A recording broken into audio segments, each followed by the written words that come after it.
Hello बंधुসকল आशा करिलो আপোনালোকে সকলোৱে ভালে আছে। আজি যেটো মেডিচিনৰ বিষয়ে আলোচনা কৰিম তাৰ নাম হল কাৰ্টিলেজ গো।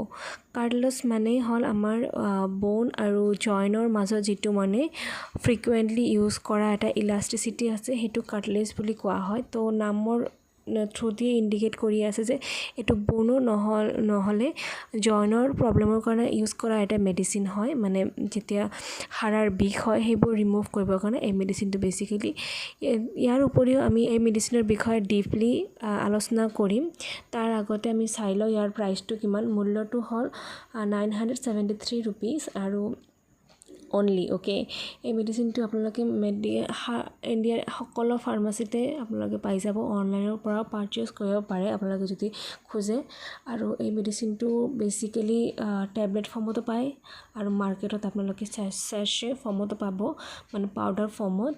তো এই মেডিচিনটোৰ ভিতৰত থাকে ক্যালসিয়াম ভিটামিন ডি বেসিক্যালি।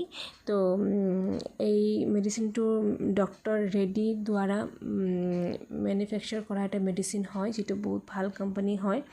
এই মেডিচিনত এতিয়া আমি চাম যে মেইন ইনগ্ৰেডিয়েন্টবোৰ কি থাকে।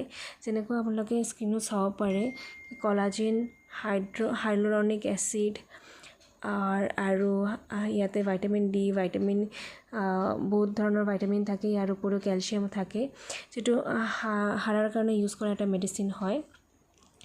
তো এই মেডিচিন বেসিক্যালি কেনেকুৱা হাড়ৰ ক্ষেত্ৰত বডিৰ সকলো হাড় যেনেকৈ হাতৰ হাড় বা পিঠিৰ হাড়ত যদি বিষ থাকে বা ফ্ৰ্যাকচাৰ হোৱাৰ কেছত এই মেডিচিনটো ইউজ কৰা হয় বা হাড়ি ক্ষয় হলে তেনেকুৱা ক্ষেত্ৰত এই মেডিচিনটো ইউজ কৰা হয়।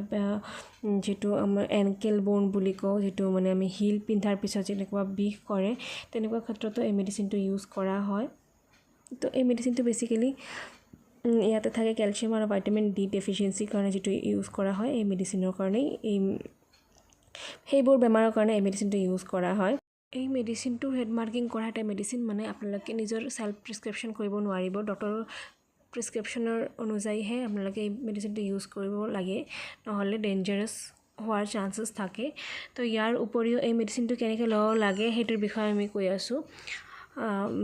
এটো ট্যাবলেট আৰু স্যাশে ফৰ্মত পোৱা যায় যেটো মই অলৰেডি আগতে ক'লো।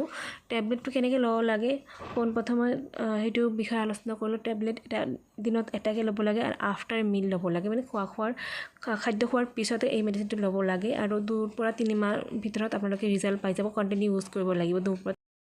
আৰু যেটো স্যাশে ফৰ্মত আছে মানে পাউডাৰ ফৰ্মত আছে সেই মেডিচিনটো গৰম পানী বা কুহুমীয়া গাখীৰৰ লগত মিক্স কৰি কেনে ল'ব লাগিব।